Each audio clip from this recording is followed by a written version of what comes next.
Hi! In front of me is OPPO A54s, and today I would like to show you how you can change and customize theme of your keyboard on this smartphone. You need to begin by going into settings and scrolling down. Now click on additional settings, choose keyboard and input method, keyboard, and finally theme. Over here you can click on show more and see all available ones. When you're ready, tap on the best one for you.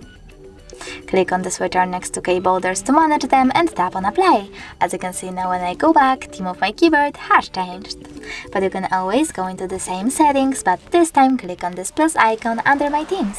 Now select the photo that you wish to apply by tapping on it, pinch it to scale and drag it to move. When you're ready, choose next and adjust brightness by swiping left or right.